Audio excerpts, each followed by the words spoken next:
عاملين ايه؟ يا رب تكونوا بخير. تعالوا بينا النهارده هنعملوا اكله شعبيه حلوه. هنعملوا ايه؟ هنعملوا كشري مصري. عملته معاكم من زمان قوي. هعمله تاني معاكم. الكشري المقادير بتاعته هو ملوش طبعا مقادير، كل واحد بيعمل المقادير اللي هي تكفي اسرته. بس انا هقول لك الحاجات اللي بتبقى في الكشري. بيبقى في الكشري فيه مكرونه عقل ومكرونه سباكيتشي، رز، مكرونه لسان عصفور، وفي عدس بجبه، وفي البصل اللي هو بتاع الايه الجرنشه اللي بتجرنشي بيه الطبق. لو عايزه تعملي حمص ماشي، مش عايزه تعملي حمص ده اختياري. الحمص الشامي اللي بتسلقيه وترشيه على الاطباق. دلوقتي يا حبايبي تعالوا اقول لكم هنعملوا ايه دلوقتي. يلا بينا على البوتاجاز. دلوقتي يا حبايبي انا حطيت حله على النار، هحط شويه زيت حلوين كده، عشان شويه الزيت دول هعمل فيهم كذا حاجه. هعمل فيهم البصل وهعمل فيهم ايه المكرونه الشعريه. ماشي يا حبايبي. دلوقتي الزيت بيسخن، هحط المكرونه زي ما انتم شايفين اهو، مكرونه شعريه تتعمل معايا تتحمر، وهنشيلها وبعد كده هقول لكم هنعمله ايه تاني. ماشي يا حبايبي.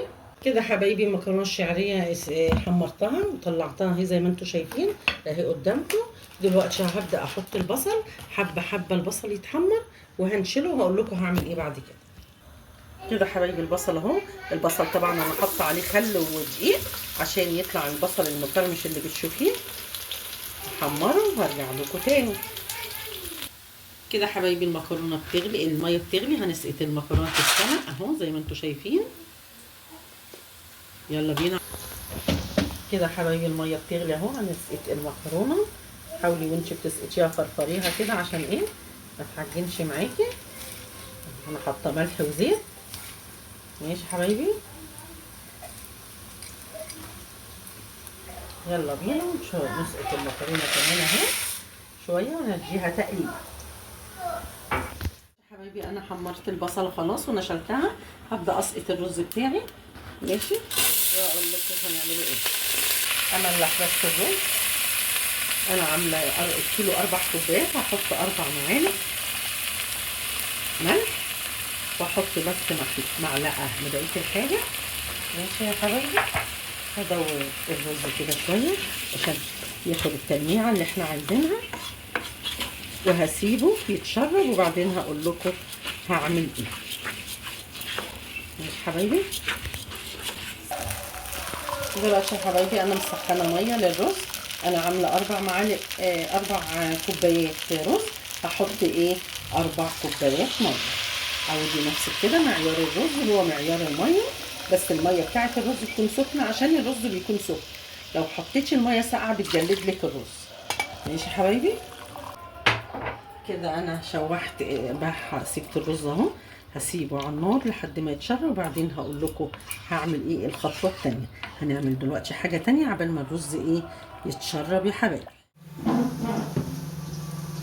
دلوقتي يا حبايبي هعمل الدقه البيضاء اللي هي الخل والليمون. معانا حبايبي كوبايه ميه اهي. ماشي يا حبايبي. حطي كوبايه ميه، ودي فنجان، يعني تقولي كوبايه يبقى نص خل. ماشي يا حبايبي. ونص ليمون حلو كده. هنحط حبايبي معلقه كمون، معلقه حلوه كده. والدقه دي بتحب الكزبره الناشفه، هنحط معلقه كزبره ناشفه حبايبي كويس كده.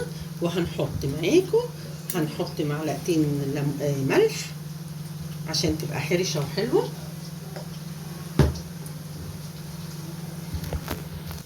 هنحط حبايبي معلقه توم زي ما انتم شايفين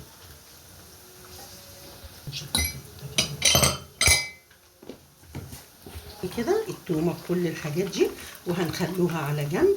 دي الدقه الدقه البيضاء. ماشي حبايبي. هحطها في علبه او حله اللي هو الصاج عشان تفضل النكهه بتاعتها فيها. الدقه بتحب التوم حبايبي. ماشي. هسيبها دلوقتي كده قبل ما نخلص الحاجه وارجع لكم تاني. دلوقتي حبايبي الرز اتشرب خالص معايا. هبدا احط ايه الشعريه. احنا كنا محمرينها يعني الشعريه مخرفشه.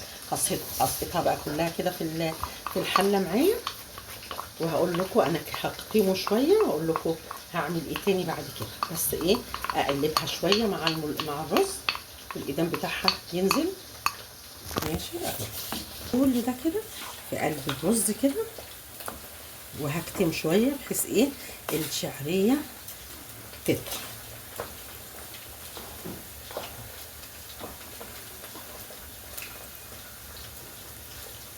شويه كده وارجع لكم تاني. انا خلاص يا حبايبي الشعريات طرت مع الرز. ابدا اسقط الرز ده اكنه ايه, الكشري الحله الواحده، بس انا شايله منه بس المكرونه. هتبل كله مع بعضه واكتمه بقى كده يتشرب خالص، بس ايه تبقى ايه داخل العدس داخل في قلب الرز حبايبي. قبل ما تيجوا تتغدوا تكون المواعين اتغسلت، ما بقاش فيه كركبه، عشان الناس ما بيحبوش الكشري عشان مواعينه كتير. احنا هنخلصه كله كده اهو، يبقى ما فيش الا حله للرز واللسان والشعريه والعدس، وحله للمكرونه. ماشي حبايبي. هحطه بقى دلوقتي يتشرب على نار هاديه خالص، عشان هنعمله الدقه واقول لكم هنعملوها ازاي. دلوقتي يا حبايبي هنعمل الصلصه. انا حاطه الزيت وهحط حته بصلايه واحده بس كده تتشوح، وهقول لكم هعمل فيها ايه بعد ما تتشوح.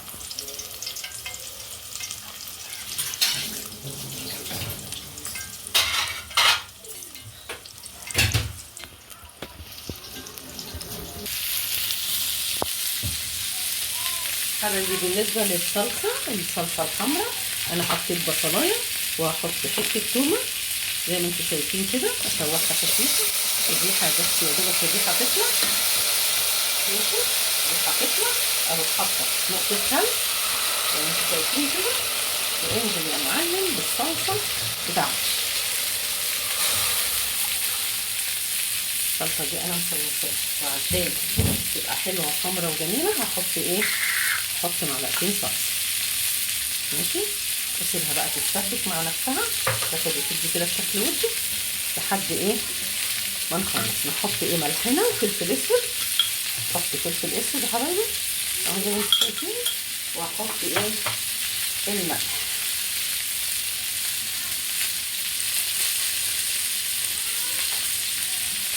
وهنروح بسرعه نطلع نعمله الكبده.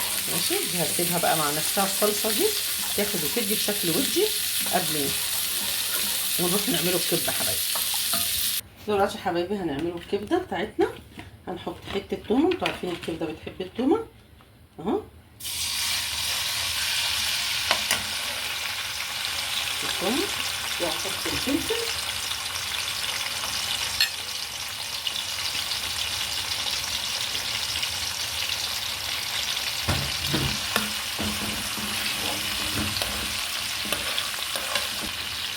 يلا بينا، ومعلقه كمون حلوه، معلقه كمون حلوه. يلا تطلع الريحه ابدا احط في الديش.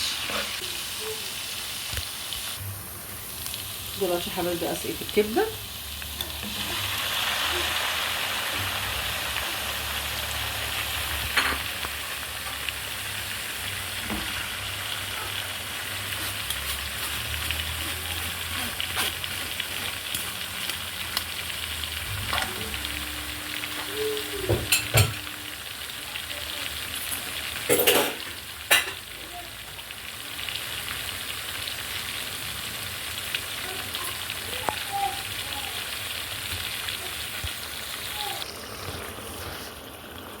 كده حبايبي الكبده زي ما انتم شايفين. عايزه في تكه عايزه اقول لكم عليها بتودي الكبده في حته ثانيه خالص.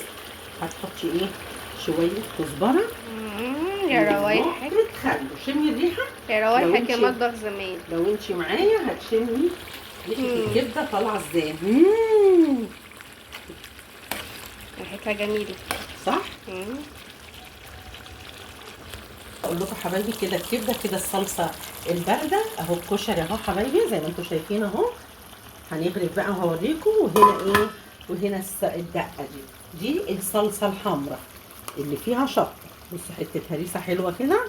يلا وما تقولوش لحد عليها.